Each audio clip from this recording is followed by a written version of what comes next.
It's now my pleasure to introduce the first of this morning's presenters. Susan Claver is the administrator of the State Historical Society of Iowa and the director of the State Historical Museum of Iowa. She's also my boss. Under Susan's leadership, the State Historical Society continues to enhance and elevate its preservation of and access to Iowa's historical resources. Susan received and achieved her graduate degree from Drake University, undergraduate degree from Iowa State University, and also holds her Certified Fundraising Executive accreditation. I know from experience that Susan takes great pride in sharing Iowa's history and listening to the unique stories of communities across the state. Susan will be speaking about the State Historical Society of Iowa and what it can do for you. So with that said, Susan, take it away. Thank you, Mike. I'm gonna just take a moment here to share my screen. Hopefully you can all see that now. And good morning, Mike. Thank you for that nice introduction. I'm going to try to cover a lot of ground this morning as it pertains to the State Historical Society of Iowa and how we can partner with you. We really want to ensure that our local and county historical organizations, museums, historical libraries, genealogical societies, and other groups have what they need to help ensure that long-term sustainability and to strengthen what you're offering to your community. So I'm going to cover everything from education, exhibits, grant funds, and technical assistance. And so we'll cover things pretty quickly. So please feel free to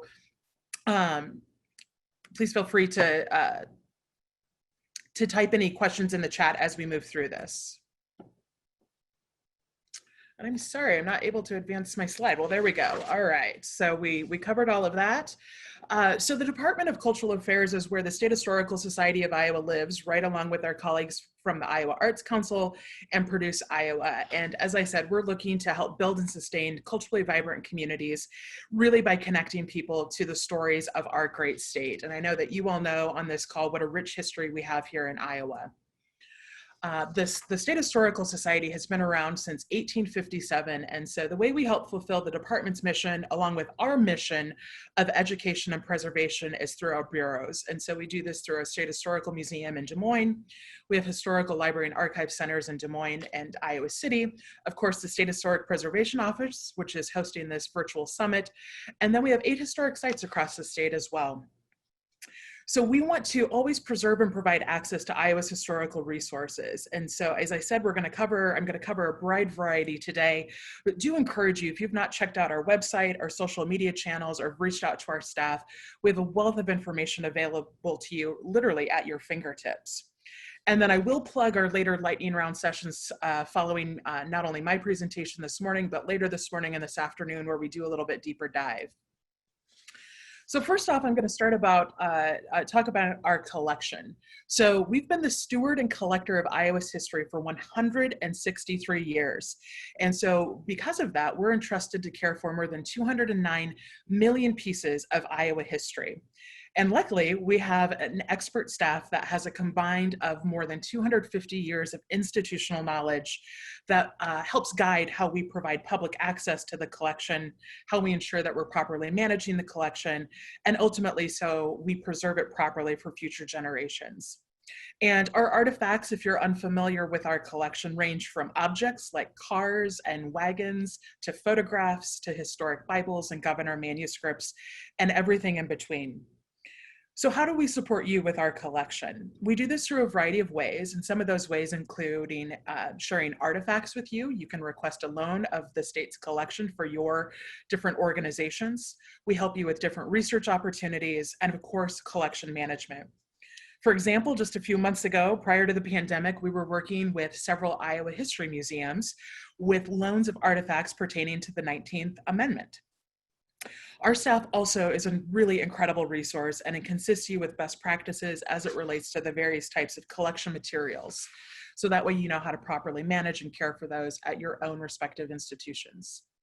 And one really great feature I want to point out this morning about our collection is that we are in the process, and hopefully within the year, we'll have fully implemented a comprehensive single search database. This will help all of you with your research as you look to our collection along with loan requests. So what does this mean? So right now you need to know and be a little bit savvy if you're looking, for example, World War II artifacts on our website. You need to know that for one thing, if you wanted to look for World War II objects, you need to look through our museum database. However, if you want a World War II photograph, that's a different database. So once this database is implemented, all you'll need to do is simply type in World War II and any other general search terms, and it will pull across all of our various collecting areas, making it very easy for you and for our staff to continue to work together. Additionally, I've been talking about public access, and we know that this is the key for us to continue moving forward to providing greater access. And in fact, last year alone, we had 23 million views of our digital assets, and that represents an increase of 4 million from the previous year. I also like to point out during that time, we had an impressive 1 million download of articles from our scholarly journal, The Annals of Iowa. I know many of you access our online resources, and that's possible also for through a few partnerships, including Family Search and Ancestry.com, especially if you're a vital record searcher. And in addition, we're continuing our partnership with Advantage Companies in Cedar Rapids as we continue to provide digitization and microfilm of our 12 million pages of the state's newspaper collection. We have more than 300 titles that date all the way back to the state's pioneer days, so we're continuing our efforts to provide that resource to you. Also, our historic sites. We have great collections at our 8 historic sites across the state, from American Gothic House to Blood Run and Montauk, Governor Larrabee's Mansion in Claremont, to the Edel Blacksmith Shop in Haverhill. We are working with our local and community partners to elevate these really great historical treasures across Iowa. We're always looking for partners to help us continue our programming, events, promotion, and volunteer opportunities. So I wanted to mention our historic sites as a way in which we could potentially connect with you in your community, your county, or regionally if there's a tie to our different themes. Shifting to exhibits, we offer a few traveling exhibits right now. We heard this a few years ago during our strategic planning sessions that our local and county history organizations wanted more access to our traveling exhibits and content. And so right now we actually have 2 that are temporarily on hold because of the pandemic. Our caucus themed exhibit, First in the Nation, was actually traveling the state this past fall to the colleges and universities at Iowa. And so we hope to have that back on the road soon through Election Day. And then our World War I honor roll has also been very popular. So while the museum in Des Moines has 50,000 square feet of gallery space, often when we put together a new exhibit, we also try to have a traveling component. So that way we can take that content across all 99 counties and work with you as a local host. I would also say we invite any of you that want to come and tour the State Historical Museum. We love to walk through the exhibit galleries with different groups. A lot of our local history network participants have come through. We also tour the collection storage spaces, and this is a really great opportunity for us to have conversation about best practices, what might be working in your communities, how we can better work together, and really just learn from each other. So that's something, if you're interested in, we'd love to have you reach out for that opportunity to connect. One really big initiative that we undertook a few years ago is History on the Move. And again, this is reinforcing what we were hearing about access to traveling exhibits and Iowa history basics. And so we launched the Iowa History 101 Mobile Museum, and maybe a few of you on the call have helped host or been through this museum on wheels. And so when we launched, we had the goal of visiting all 99 counties over 3 years. And we did that. We did that in the fall of 2019. And so over the 3 years, we reached 65,000 visitors. And because of that popularity, we actually have another version of the mobile museum ready to go. It's still focused on Iowa History 101. We're looking at it through the lens of Iowa's people and places. And because of the pandemic, we've postponed until 2021, so it's hopefully safe to travel then, with the goal of visiting all 99 counties. And what we'd love to do is launch during Iowa History Month. Many of you may be aware that March for the past few years has been designated by the governor and proclaimed Iowa History Month. And we're looking to continue that in 2021 as well. When the mobile museum goes to a different community, we work with our local hosts, and many times this is the local or county historical society or museum. And what we love to do is layer programming. So if you're a host location, we like to see if there's any opportunities for any of our staff to work with you, to work with your local schools or any other organizations as it pertains to providing resources. Especially what we do is providing resources in advance so that way you can easily help connect your local story to the different themes and artifacts and photographs that are featured in the mobile museum. So if you have interest in this, again, I would direct you to the website, but just note we're postponed until 2021. Shifting now to education, I know everyone on this call is wanting probably to better connect the next generation with our rich history. And so at the State Historical Society, we are also looking to do that very same thing. We want to better connect with our schools, our educators, and our students. And one way that we're doing this is by enhancing essentially all of our educational offerings. Specifically, we have developed new free digital offerings to support formal education because Iowa history is now included in the new social studies standards for K through 12. To help teachers integrate these new standards in their classrooms, we were fortunate to receive grant funding from the Library of Congress. And right now, we have 61 sets of Iowa history curriculum developed using primary sources from our collection. What's really great is that you, educators, anyone who has access to our website can download these resources for free. And it's really easy for you to layer on your local or county connection to a particular topic, such as agriculture, through programming or showcasing artifacts from your collection. Our Education and Outreach Manager, Jennifer Cooley, will be presenting a session on this specifically later this morning. So if you have interest, I encourage you to attend her session. Also layering on top of the primary source sets that we've provided is we've launched Read Iowa History. What we were hearing after the initial launch of our primary source sets is that K through 5 elementary educators needed a few more resources. So again, you can go to our website and download these free lesson plans, activities, and assessments that not only connect to social studies, but also the literacy standards in Iowa for K through 5.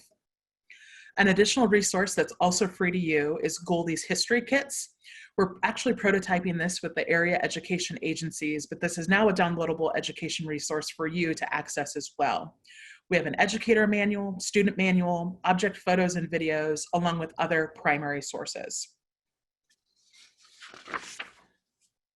Other formal education offerings that we look to partner with fellow history organizations on include our National History Day program. We have a very robust program with about 8,000 students participating across the state for a year-long program. We have district contests across the state, as well as our state contest. And so we're always looking for particularly judges who have a passion for history and for working with students to help us pull off these contests, which occur in the spring. Goldie at Home is something that we shifted when the pandemic started to feature a variety of activities and offerings for families. And so what we've done is we've expanded that this summer. And so we're still continuing to drop every week on our website a new activity for families. You can also access all of these activities for free. And again, layer on your local and county history, story, people, places with that. Some really great resources for you to reference and to tailor to your needs include an activity book. We have scavenger hunts, exhibit guides, visual literacy, and of course, because we partner with Produce Iowa, our a fellow division within the department, we have Iowa movie recommendations.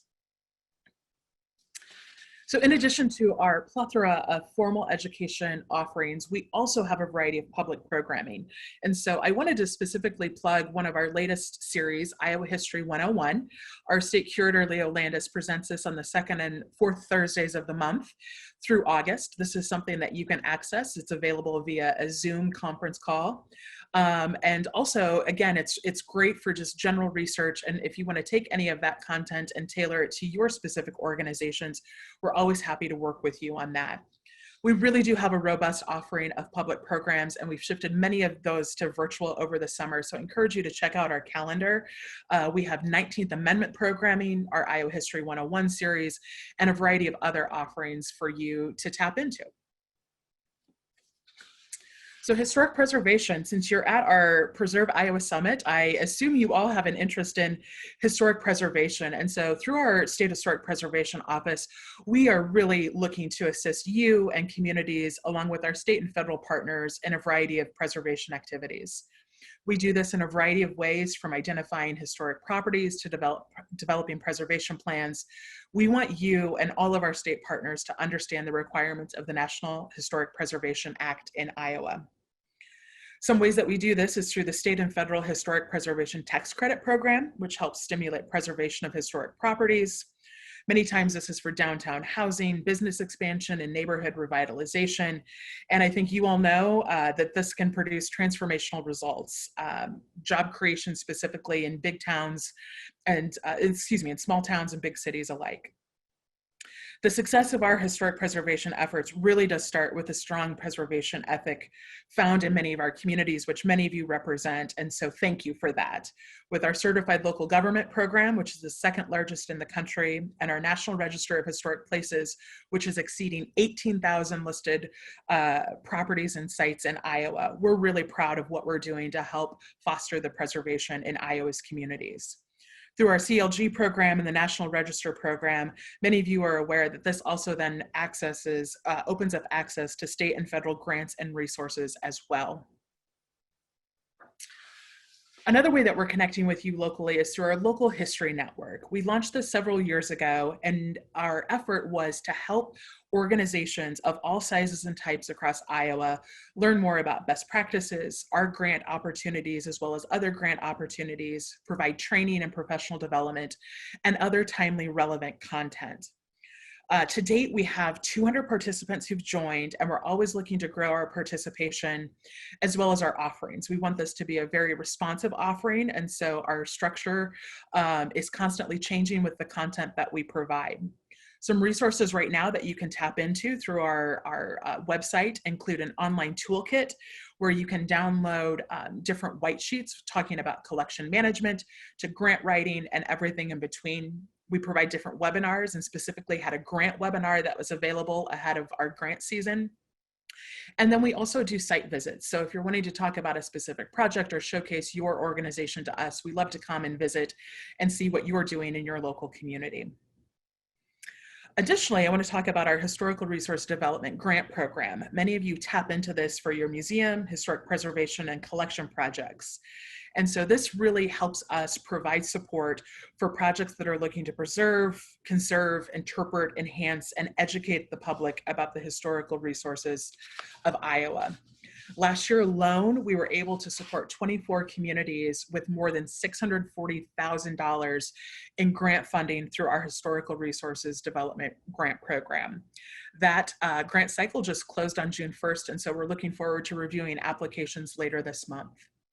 And another resource I'd like to point out is our Field Services program. On the screen, it says Technical Advisory Network. That is its former name. We've updated it a bit. And so Field Services is an opportunity for you to request on-site support. So that way you can help develop your scope and plans for projects that you may look to have funded through our Historical Resource Development Program grant, other grant opportunities, or to prepare a property for listing on the National Register. Again, a really great resource. We have Kristen Vandermullen who leads that effort, and she's a great resource if you have questions. So I went through things very quickly this morning. As you can see, we have a wide and deep roster of offerings and resources to help you and your history organizations across the state. Please connect with us via the website, social media, connect with our staff. So at this time, I'd be happy to take any questions you might have for me. Thanks, Susan. That was really a lot of information, but well stated and really some useful stuff in there. So thanks for sharing all that. As you said, to all attendees, we are now open for questions. So if you have any, please go down to the chat feature at the bottom and type it on in. I had a couple questions that came up, Susan, as we went along. You talked about grant funds and technical assistance. I wondered, we could get really down into the weeds in this, and so we don't have to do that. But just in general terms, I wondered if you could talk about the types of requests we've received for technical assistance and just some examples of grant funding projects, grant funded projects. Sure, and thanks for the question, Mike. It really does span the gamut, and so I'll take it through our different categories. The Historical Resource Development Program funds actually 4 different categories. So museums, this could be that you're working on a new exhibit, or if you are a documentary collection grant applicant, it could be that you are wanting to rehouse particular types of collection and need to purchase storage supplies. Historic preservation, that could be a variety of different projects that meet the Secretary of the Interior standards. And within that category, we also support preservation of country schools. So it really runs the gamut. We like to see a variety of different grant projects every year. And so I will say, though, that field services, having that as a first step if you're unsure of how to scope and develop your grant application, is great. We also do a variety of on-site grant workshops across the state leading up to our entire department's grant cycle annually, as well as having that grant webinar available online for you any time of year. That's great, thank you. Some questions are coming in. What are some examples of collections that could be available on loan? Basically anything from our collection. And I say that with obvious caveats, because we want to make sure that it's fitting our criteria. So we'll be open to loaning things out as long as you can ensure that you're able to provide a safe environment, security, and a couple of other check marks on our list. And then, of course, when it comes to our collection, we want to make sure that it's safe, that it's stable, that we can properly transport it, and things like that. So we're open to really any of those conversations. And also, too, if it's not possible for us to loan something out, we're also open to looking at, especially if it's a 2D collection item, helping make a reproduction of that, a high quality reproduction to help support your interpretation and exhibits or whatever project you may be working on. Great. Next question, is there a list of subjects or topics that Leo will be discussing on his upcoming webinars? They are. That is available online on our DCA calendar, iowaculture.gov. And so the entire summer roster is currently up of what Leo will be talking about. Great. And I, just on a personal level, I've seen some of Leo's webinars. If you viewers have not participated in that, I highly recommend it. He's really not knowledgeable and engaging, and it's interesting and a lot of fun. So that's just a personal aside from me. Next question: what resources are available for digitizing and cataloging local documents? Correct. So this is one of those projects that would be really prime for the Historical Resource Development Program. So would encourage you to look into that. Also, Kristen Vandermolen, again, I keep saying her name, she's a really great resource for the Field Services Program.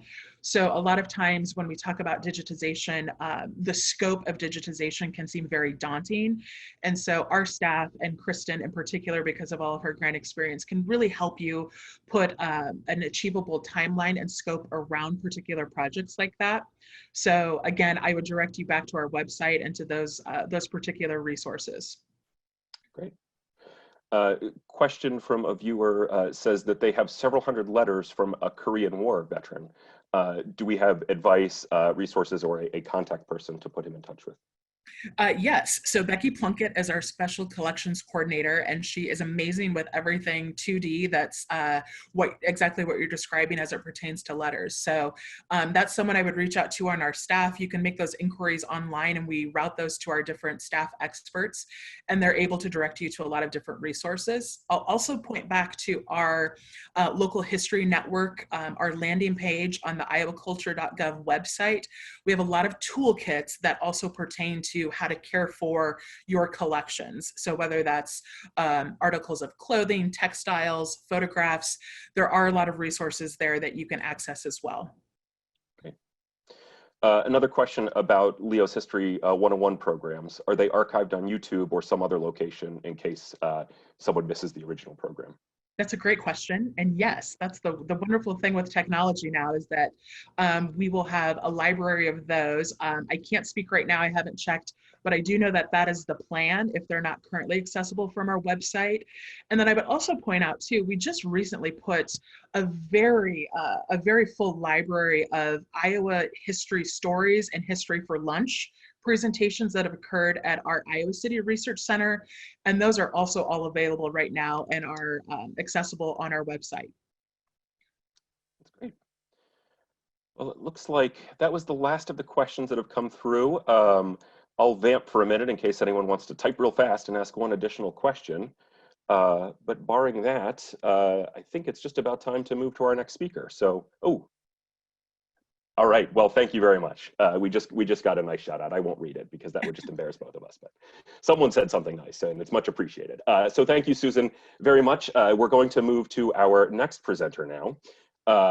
And thank you. I should also say to everyone that asked a question.